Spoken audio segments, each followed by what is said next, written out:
భారత్లో తన కార్యకలాపాల కోసం ఎప్పటి నుండో స్టార్లింక్ ఎదురు చూస్తుంది. మోడీ సర్కారుతో సయోధ్య కుదిరితే భారత్లో అడుగుపెట్టేందుకు విశ్వ ప్రయత్నం చేస్తుంది. స్టార్లింక్ ప్రాజెక్ట్ భారత్లోకి ఎంటర్ అయితే మార్కెట్లో కీలక ప్లేయర్స్ అయిన జియో, ఎయిర్టెల్కు గట్టి షాక్ తగలడం ఖాయమని విశ్లేషకులు భావిస్తున్నారు. ఇండియాలో ఉపగ్రహ ఆధారిత ఇంటర్నెట్ సేవలను అందించడానికి స్టార్లింక్ సన్నద్ధమైంది.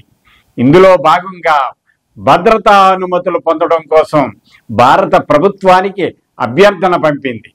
టెలికాం మంత్రిత్వ శాఖ స్టార్లింక్ రిక్వెస్ట్ని పరిశీలిస్తున్నామని, అవసరమైన అన్ని నియమాలను పాటిస్తున్నట్లయితే నిబంధనల ప్రకారం అనుమతులు ఇస్తామని వెల్లడించింది.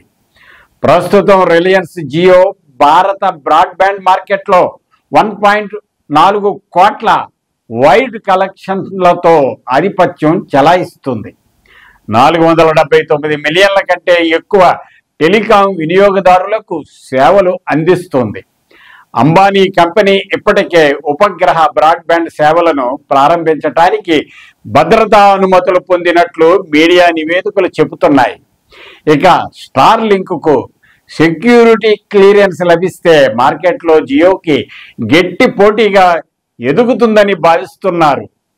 గ్రామీణులకు, అభివృద్ధి చెందని మారుమూల ప్రాంతాల్లోని ప్రజలకు కూడా మెరుగైన కనెక్టివిటీ లభిస్తుందనే అంచనాలున్నాయి.